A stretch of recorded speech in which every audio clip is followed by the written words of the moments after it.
record on. And we're synced. And are you recording there? Yep. Right now you're recording? Okay, perfect. All right, we're gonna go live. So, what we're gonna do here is we're gonna maintain this set of tracks, okay? So what we want to do when we're maintaining this set of tracks is, A, we're gonna check all our bogey wheels, make sure our bogey wheels are good. B, we're gonna check our high facts or our slides, make sure they're good for another season. C, we're gonna check our main spindle bearing, make sure that's good. And D, we're gonna tension the track. There'll be some points along the way that we'll touch on throughout the course of this video that maybe are other things that people might wanna check or things they might have to do. But yeah, let's get right into it. So the first thing we gotta do, Carson, is we gotta back off the tension, okay? Actually, what we should do is loosen our adjuster first.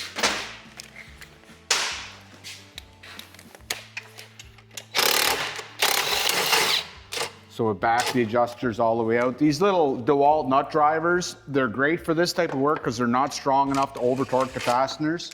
So we use them almost exclusively in here. We don't use air at all. Okay, so now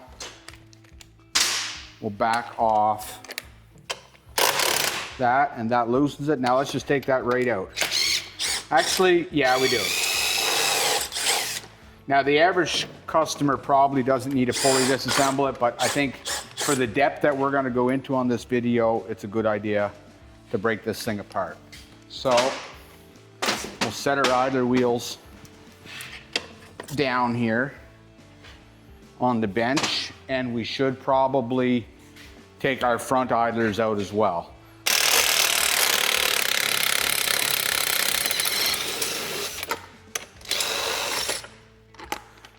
So the reason we're taking these idlers out right now is because we intend to teach you how to change the high facts. Normally, if you're doing an annual inspection, we'll teach you how to inspect that high facts without completely removing the track. But in this case, we know that's what we're gonna do, so we'll show you all the steps to do a complete service with changing of some parts. So we've got our idlers out now. So the first thing we want to do now that we got our track tension off is we want to check our main spindle bearing. And the very easiest way to check the main spindle bearing is to put your two hands here on the tower and your two thumbs on the sprocket and just push with your thumbs. And so I don't know if you can hear that. I'll get close. But we've got play in our main spindle bearing, right? So that's not something we want because that could lead to premature bearing failure in the main spindle. Another thing you want to do is check to see if the tower is twisted at all.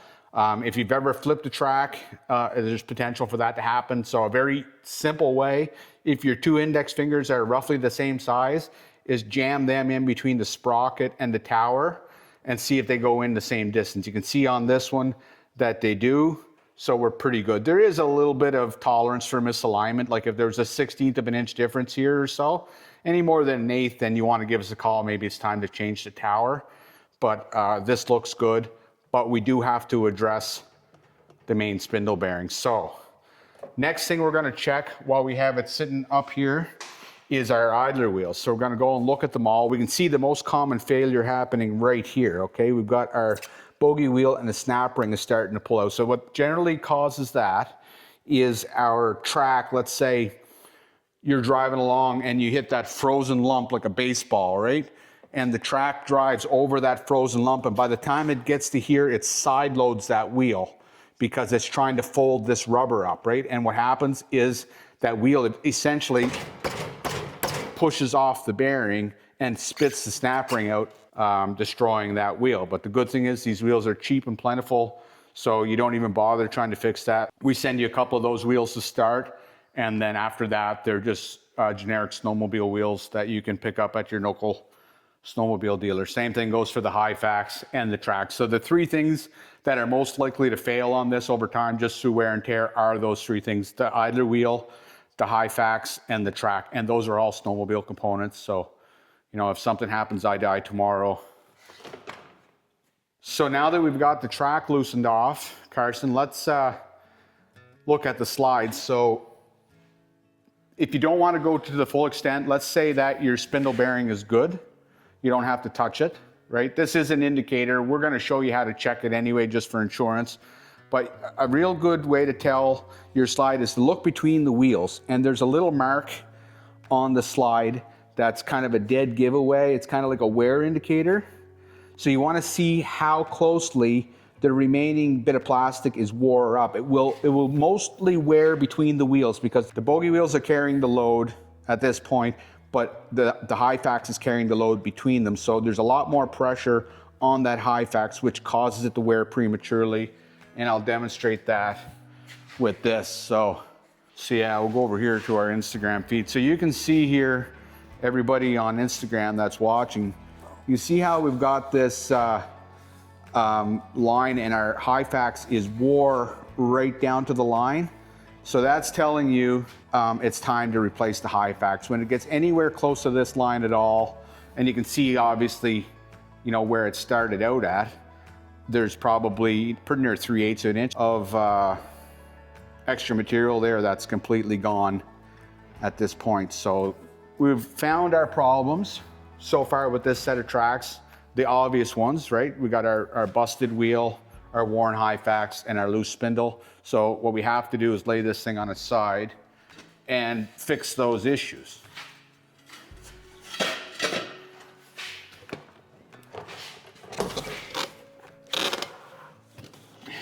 Again, you're gonna find that we're doing this on a workbench, but you're probably gonna wanna do this on the floor just for safety reasons, if nothing else. So we know that we have to dig into the spindle. Now, we've got two different types of track here. This is the very original Rubitracks, one of the very first sets that I've ever built. Because of that, it's got a different hub center. So if you compare this, the original, with this opening that you can access the bearing cap, to what we currently manufacture, where there is no bearing cap, it's just a smooth surface. On this one, you absolutely have to pull the sprocket off to access the bearings. But on these old ones, you don't necessarily, because you can access the bearing by popping that cap off, which I'll demonstrate here. So we can just take our screwdriver and pop that cap off and get access to the bearing, right? But because we know that we're going to change the Hyfax and we're gonna have to remove the track, we're gonna pull this sprocket off, because by pulling this sprocket off, now it's gonna make it easier to get the rubber off, just gonna be less fight, so. So Carson, I'll hold the rubber away if you wanna pull the sprocket out. And it's always a good idea if you got a friend, see if you can convince them to come and give you a hand. So now we'll take the track off. 2 sets of hands are better than doing it by yourself for sure. So let's start with this bearing that we know is loose. Okay, so we're gonna inspect it. Now these earlier ones had a white lithium grease. We've since transitioned over to a general purpose bearing grease, which we'll show you on that track in a minute. And not because this grease was inferior, but simply because this is a very light grease, a very oily grease, which you can see here. And what was happening was it was just wicking out in the warmth of the summer when guys would have these things stored.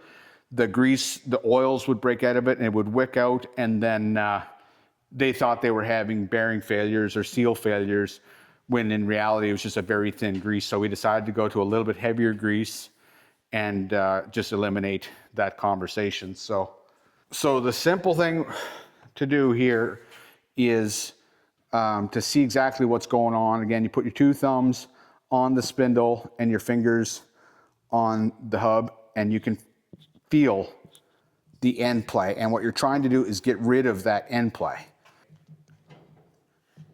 I don't know if you can hear it in the video. So we'll take this cotter pin out, and you're gonna wanna get a new cotter pin. And then take the castle nut off. You should be able to do it with your fingers.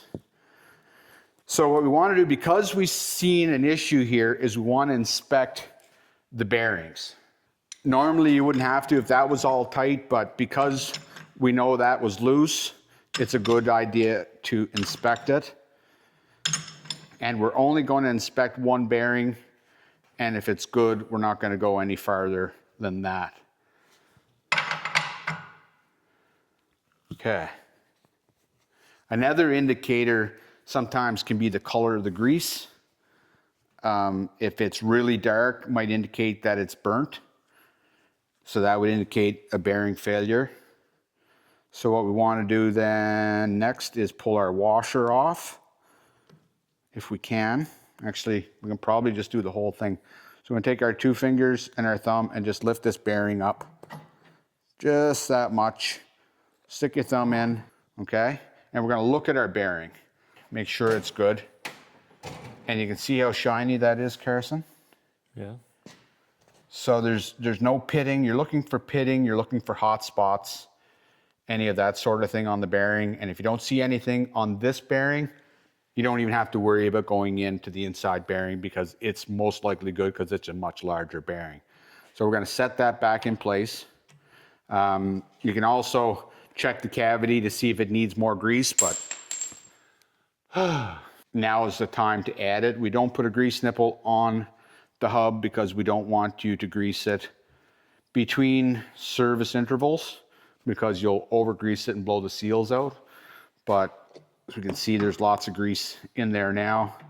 So we're not going to add any more. We're just going to shove our bearing back in there, put our washer on, and the nut that I dropped on the floor, make sure there's no dirt on it, and we'll spin that on there. So I'll show you example of a bad bearing. Where is that bearing that you cleaned, Carson? So here's a fine example of a bad bearing. You can see all the heat marks on the rollers. It's even gotten so hot that it discolored the raceway. So at that point, it's time to pull that apart and change the bearings and the raceways. And we're not going to do that in this video because that's a more involved process. If you do get to the point where you have to change this, then you want to give us a call and we'll walk you through step by step on the procedure for changing the bearings and knocking out the raceways. So anyway, so we know that this is good. It was just loose a little bit. So we're going to tighten it back up, take that end play out of it, and move on to the next step. So we use an 1.5" socket on a 3/4 inch breaker bar. And what you want to do when you're setting your bearing is you want to basically go until you start to feel a little bit of drag in the hub. And then you want to back it off. And then what I like to do is I only go finger tight with the socket. And then I'm just a little bit over the cotter pin hole. I don't want to go any more because I'll over tension, I'll over tighten the bearing, I'll put too much preload on it, and then I'll cause a condition that will heat up the bearing just like this one was. So what we want to do now is just back that off that little bit, and that's enough that we've eliminated all of our end play on our bearings. So now we can put our cotter pin in. Recommend always replacing the old cotter pins with new ones.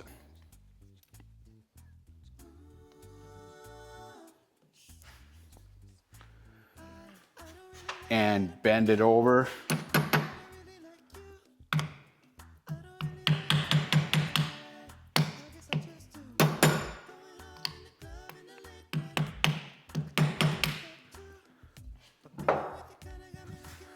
So the reason we're using this track as a demonstration is because it's the original version of the Rubitracks Snow. But most of you have a track like this one over here. So I'll show you exactly what we did there, what's different here. And that's basically that in order to access the bearing, the sprocket must come off. If you want to hold the belt out, Carson, and then you lift the sprocket off, and now you can access the bearing. You can see how it's recessed in there now. And this is a brand new setup that we just put together today. So you can see the grease is obviously still new and still brown, but you would do the same thing. You would check your end play, see if there's anything there, and service it the same way as we do there. We've got this little cutout in the hub so that you can get your cotter pin in to the hole because it's recessed. But that's really the only difference between what we're doing here and what most people have. So we'll go back to this old track. And now that we've got our hub set up, we can put it back together. You can see the grease is still basically new. It never got hot enough to hurt it, and there's still lots in there.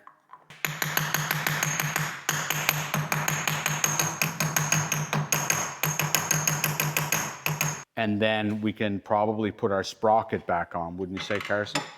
So we'll take our screws and put a little bit of copper coat on them, just to make sure that the next time they come out, and then we'll start our screws back in.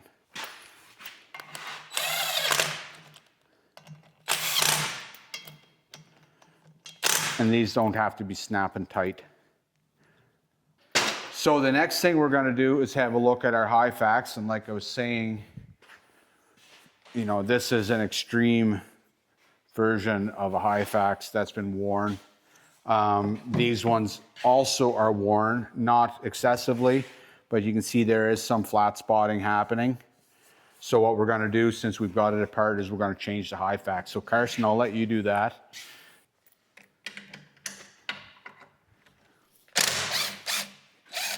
So sometimes these are a little bit hard to get at, and we'll show you the cheat when we get that thing off.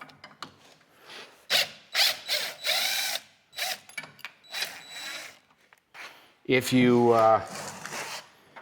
have an issue getting your wrench in there, you can see we prepared this one earlier. We generally just take a die grinder and chew the side away, and then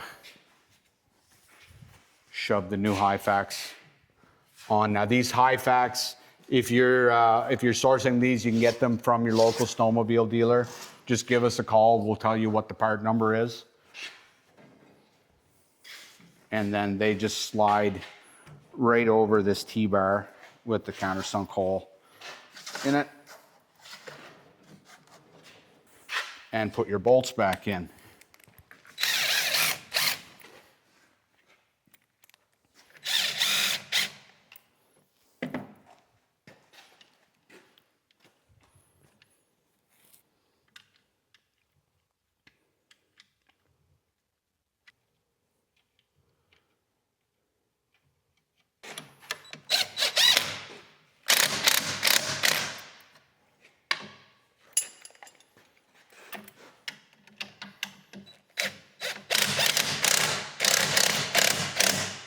So just like that, we've addressed two issues. We've got our spindle bearing preload set again, and that's spinning nice, and we've got our slides on. So now what's the next thing we're gonna do, Carson? We've got to check the idler wheels, look for damage. We did spot that one, but let's check all the others. So we're gonna inspect each and every one, make sure it rolls freely. We're gonna look for, I think this would be an example of an old one versus a new one. So you can see in here, we have the snap ring, right? And on this one, the snap ring is missing. That's the first thing to go missing in a damaged idler wheel. When you're looking at these wheels, every one that you can see, check to make sure that that snap ring is in, and then check all your other wheels. Look for flat spots. Sometimes these will fill up with snow and ice, and it'll actually freeze to that wheel, and you'll go to drive, and that track will just rub against a wheel that's not turning, and it'll flat spot your wheels. So everything's rolling nice that we can see on this side, right? So we've got all the wheels that we can see are good. Our high fax is changed. Our spindle bearing is set. Now we know we have a bad wheel on the outside. Time to address that. as I was saying, what happens is you'll run over something, usually a lump of ice or whatnot, and it'll push on that wheel and knock it off the bearing and spit out the snap ring. So what we want to do is just basically replace that wheel. So Carson, if you want to grab the big gun there and knock that out. And that bolt just comes right out like that.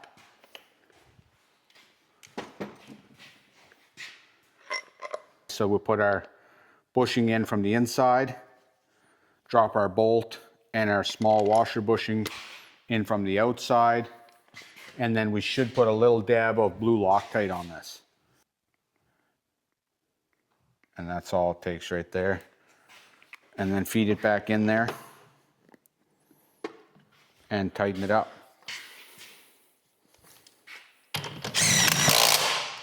So now we basically addressed almost everything that can be addressed in terms of annual maintenance on a track. We did the slides, we fixed the broken bogie wheel, we reset the bearing in the main spindle, we checked to make sure that the tower is not twisted. We can stand back here and we can look up our rails to make sure our rails aren't twisted. And then, okay. Now, even though we took this sprocket off in advance to pull the track off, I've always found it easier to put the track on with the sprocket on, because it can be a little bit of a fight to get the sprocket back in place, and you're most likely going to scratch the powder coat doing it. And then we've also got on this track, if you've had it off, we have a directional arrow on the track right here, and that always points to the front over the top. So we just feed it on a little bit at a time. So we got on the sprocket a little bit, go on the frame a little bit. Harrison's your turn. Now it's my turn on the sprocket again. And I'll go back to the front and set it on. And your turn again, Carson. And you're down a bit. Okay, and I'll go down a little more. And then just keep working it down inch by inch until it's in place. And your end, Carson. And we got it down, and we stand the track back up. There we go. So now we make sure that our frame is seated down into the track where it needs to be. And now it's time to put our bogies back in. So we start with this assembly right here, which is our two idler wheels, our threaded bushing, and our short bushings. Put that all together in. Put that all in together as one assembly, just like that. And then you got Loctite on these threads, and then I just push it with one arm, and I feed that bolt in with the other.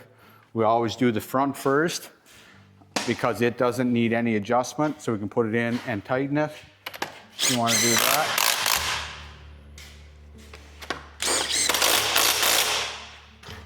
And then we do the rear, same thing.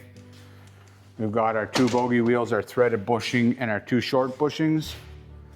And then we line that up between the frame rails, push it down to where it needs to go, and then take our wheel, outer wheel assembly, and put it back in, and then tighten that up. Got to hold that bushing, and then you tighten yours, Carson. And then now you tighten it first and then back out just like a half a turn or a quarter turn, just to allow this to slide, because when you tighten this bolt, it clamps it in that slotted hole.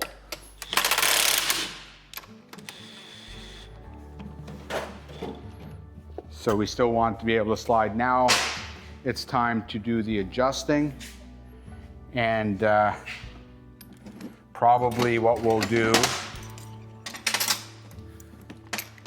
is do most of it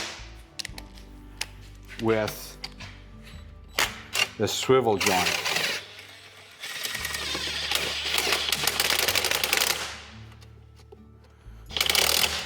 So what we're going to do now, before we go too crazy, is we're going to talk about how to adjust the track. Now, if you look, I can already tell that I'm tighter on my side, Carson, than your side, because see how yours is bouncing more than mine?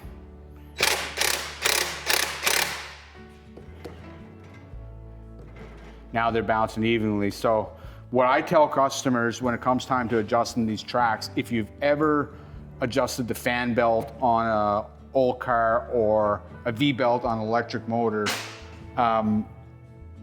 you go until the flop is out, but not so much that it's got extreme tension on it to where you can't even roll the track. Now it's rolling nicely, but it still might be excessively loose, right?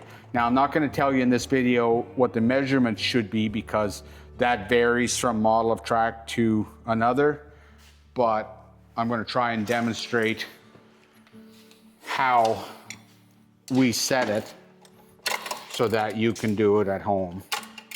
And then it's important that when you do adjust it, that you do it equally on both sides. And that's why we use this little ruler here to measure the distance from our adjuster block to the head of the bolt, right? So I think I want to call that good right there. So I'm going to tighten my jam nut, and then I'm going to go to the other side and match that measurement that I just took on the other side.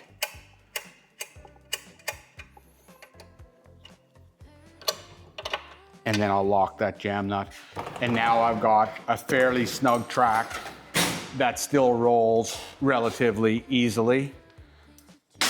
And the last thing we have to do is tighten up our end wheels. Starting with this little impact.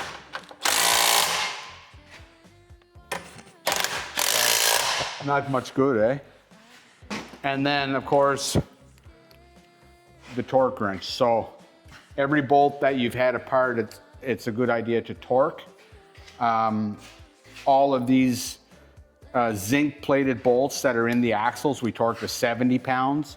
These cadmium plated bolts, we torque to 90 pounds, but you should not have any of those apart. So 70 pounds is gonna be your number, and then you should always torque them after you do any work. You should have a torque wrench anyway, because when you put these on, it's recommended that you torque them after you've installed them, as well as after you've ran them for a few miles and allowed everything to settle in.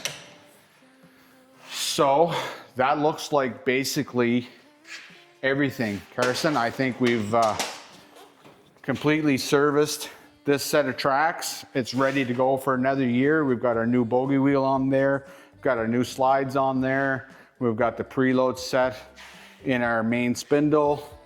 Track tension's good.